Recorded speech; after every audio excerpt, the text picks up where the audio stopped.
Yes, Kenya. Tamu sana, yes, tamu sana. In this video, I want us to have a look at a tweet by Lawyer Donald B Kipkorir about the current state of happenings in Azimio. For the tweet is going to form the basis of our analysis and discussion right now. Donald B Kipkorir. Azimio tent has sufficient rooms for everyone. Kalonzo Musyoka, whom we've known for over 25 years and been his strategic advisor and lawyer, shouldn't chase those he finds inside. My law teacher, Professor Kivutha Kibwana, whose light can't be dimmed, shouldn't be chased from the high table. That's Lawyer Donald B Kipkorir's tweet. And from that tweet, the law is just actually stating what Kenyans have seen for themselves, that since Kalonzo Musyoka joined Azimio, he has been giving some unreasonable demands on Raila Amolo Odinga and the Azimio team.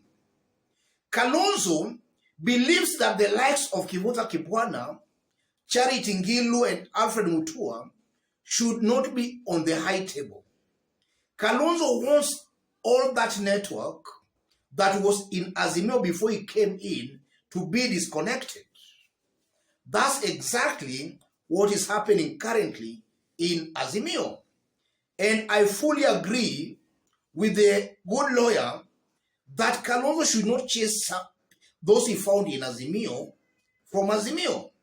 Because even if you look at Ukambani, these three Ukambani governors before Kalonzo joined Azimio, actually they were doing a good job on the ground to contain William Ruto.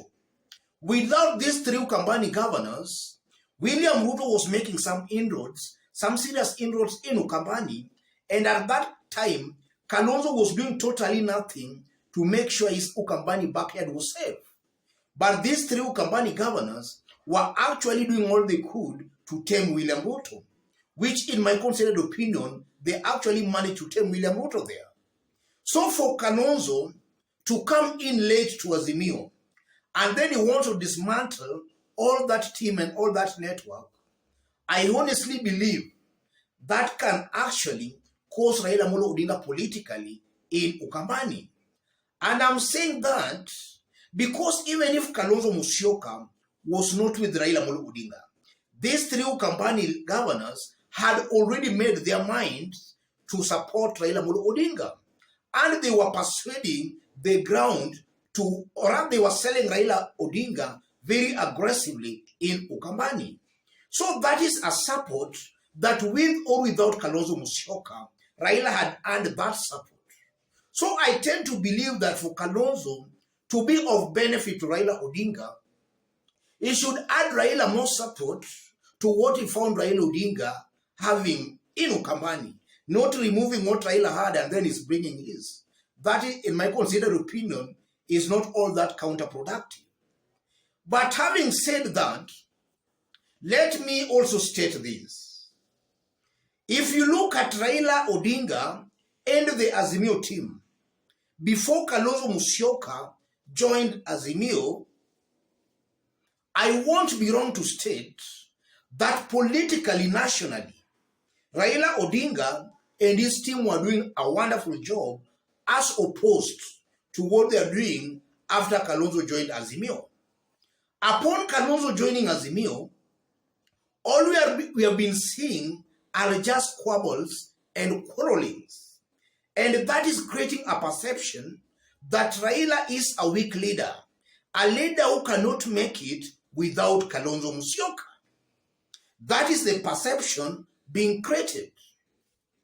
And I know, ladies and gentlemen, that the masses don't want weak leaders.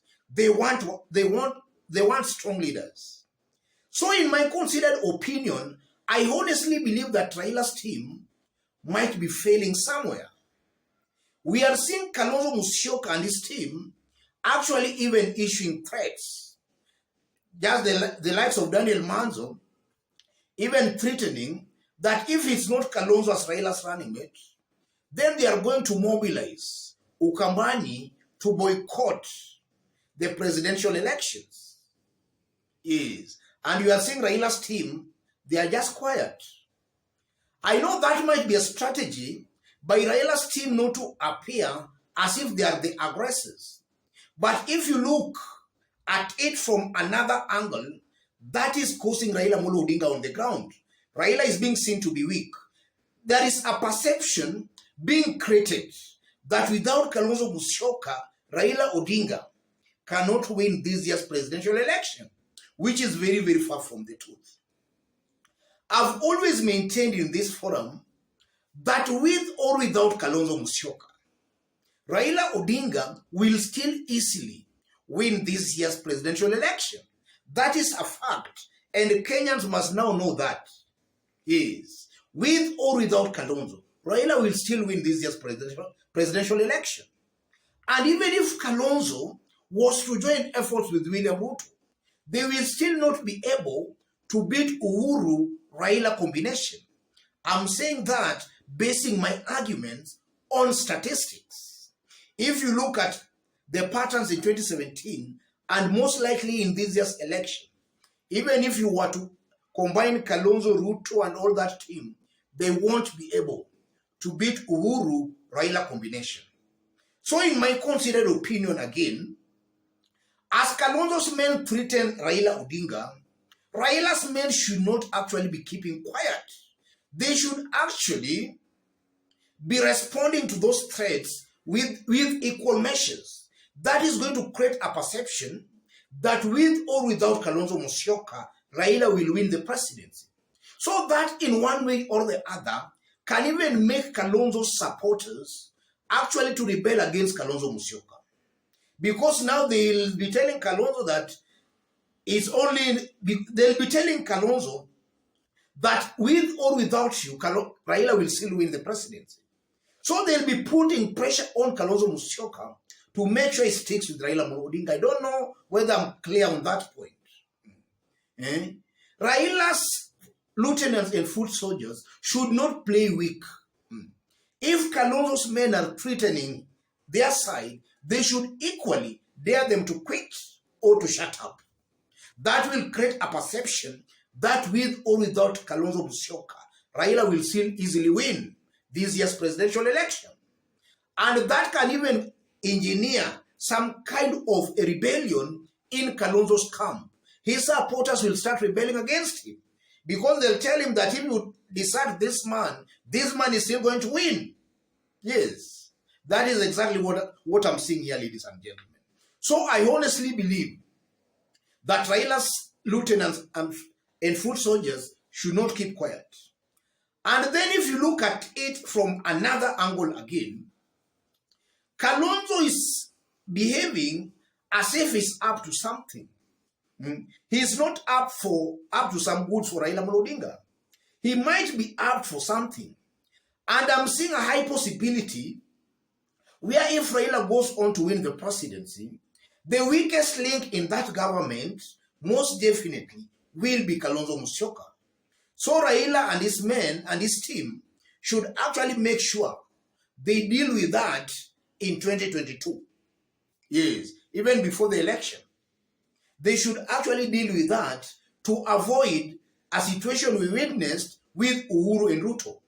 Yes, I don't think Kenyans are interested in such kind of squabbles where you form a government and then right from the day you are inaugurated into office, it's all just about quarreling. I don't think Kenyans are ready for that. So as I conclude, Raila and his team should not appear weak. They should actually appear to be strong. Yes, even though I know it might be a strategy for Raila not to be seen as the aggressor, that strategy is not working in this case of Kalonzo Musyoka. That strategy is actually causing Raila more on the ground than actually is doing Raila good. Raila's team should actually wake up to deal with Kalonzo and his team squarely. Otherwise, ladies and gentlemen, just as I did state when we were starting, in case you've bumped here for the very first time, and so far you have not yet subscribed, kindly subscribe give this video a like.